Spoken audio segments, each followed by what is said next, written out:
Shalom everybody, I am Rolene Marks. This is the Israel Brief, where you join me every Monday to Thursday to take a look at those big stories making headlines in Israel.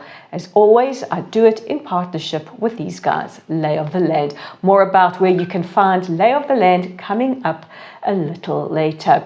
But before we get into it, I am here to remind you it is day 397 since the start of Israel's war with Hamas and Hezbollah and all the other Iranian proxies, and that there are still 101 hostages being held captive in the Gaza Strip. A special hello to our friends from the Netherlands, from Brazil, from Zimbabwe. I love it when you guys check in with me from wherever you are in the world and tell me where you are. So without further ado, let's take a look at those top stories, and we begin in the United States. I think everybody's eyes are on the USA, and the Prime Minister Benjamin Netanyahu and President Isaac Herzog have congratulated President-elect Donald Trump on his victory following the elections. Other Israeli officials, including former ambassador to the United States Michael Oren and Foreign Minister Katz, also wished the president-elect well, and many others too.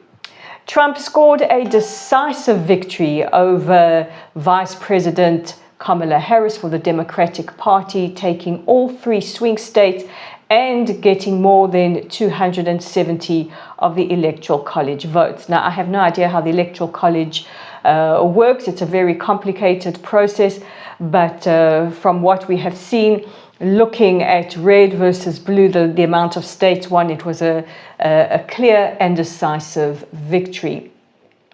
In response to Trump's victory, Hamas officials have said that he will now be tested to see whether or not he can make good on his statement to end the war with Israel within hours. We are expecting the leader, we'll call him interim leader of Hezbollah, to make a statement soon. And Iranian officials have said that they are prepared for a confrontation with Israel, and that they do anticipate what could be a joint Israel and US preemptive strike. Now, no news from Israeli or American officials about any possibilities of striking Iran. This is in response to a possible attack from Iran. Israel remains on high alert for that, following Israel's striking of military targets after Iran's attack on the 1st of October. In a move that shocked Israelis last night, Prime Minister Netanyahu fired Defense Minister Yoav Gallant for the second time since he took office. If you recall, before the events of the 7th of October, the Prime Minister fired the Defense Minister who cautioned him about the proposed judicial reforms. Now, last night, the news broke that he fired the Defense Minister, saying that there were significant gaps in the way that they saw the war moving forward, and that it was a legitimate political move.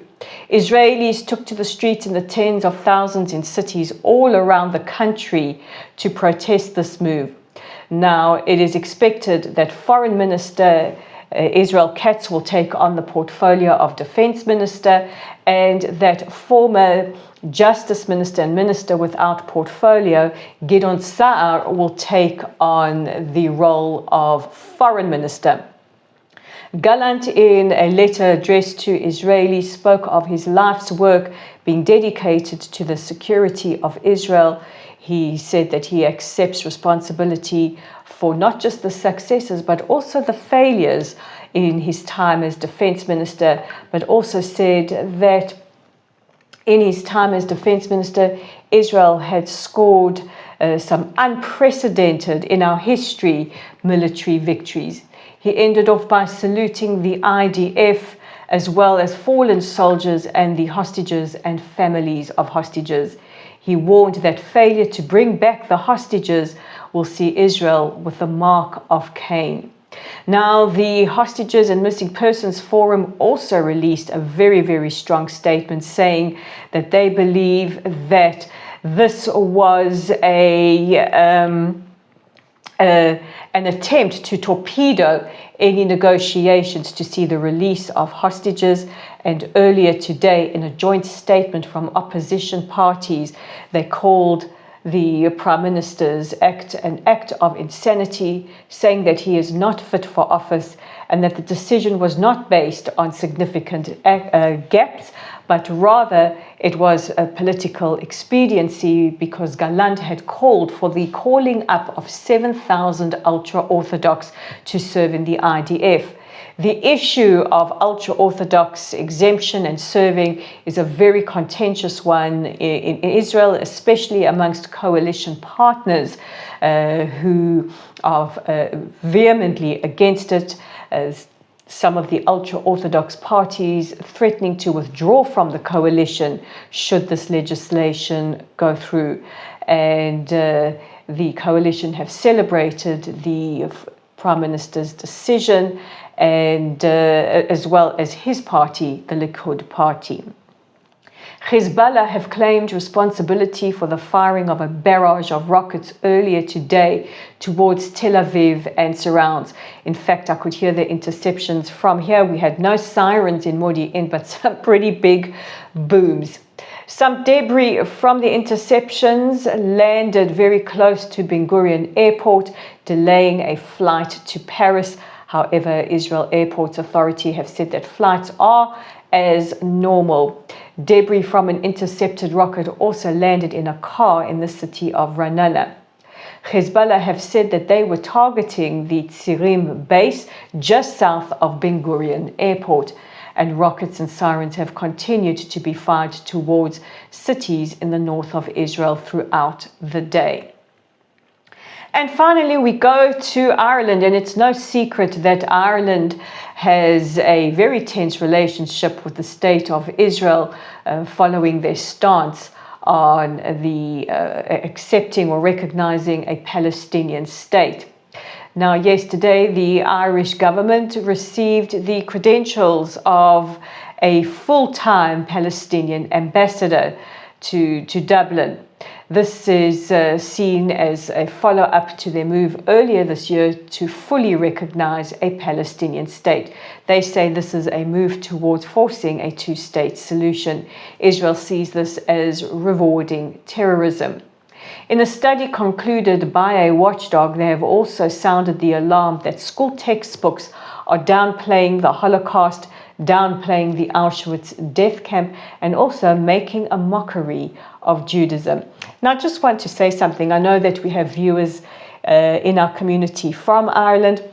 I have seen many people across Ireland showing their support for the state of Israel on social media, and I just want to take a moment to acknowledge that, to say thank you, and to continue to hope that we will see better relations between our two countries. So before we get to our audience question of the day, just a reminder, don't forget to vote your Mensch and Moron of the week by popping it in the comments section below. So our question comes from Yvonne from Johannesburg, who says, with a Trump win, could we see an expansion of the Abraham Accords? Well, I think this is what everybody is hoping for. The one huge takeaway from Trump's first time in office was the signing of the historic Abraham Accords, which brought peace and normalization between Israel, Bahrain, Morocco, the United Arab Emirates, which has really transformed the landscape of the Middle East. And hopefully he will work to expand that. And who knows, maybe we can see Lebanon join. Maybe we can see Saudi Arabia join. We will find out, I think, in the coming weeks and months where Trump's foreign policy lies, but I think that he would be very keen to build on the Accords. And as somebody said on Twitter today, or X, whatever it's called today, maybe we'll see not just the Abraham Accords, but the Isaac and Jacob Accords too. So that's it for today, guys. Please don't forget to check out our website at www.layoftheland.online, our Facebook page at Lottel's site, our YouTube channel right here at the Israel Brief. We're on Instagram at Rolene_Marks, on LinkedIn at Rolene Marks. And guys, Take care of yourselves. Take care of each other. God bless you. I will see you again tomorrow. Bye for now.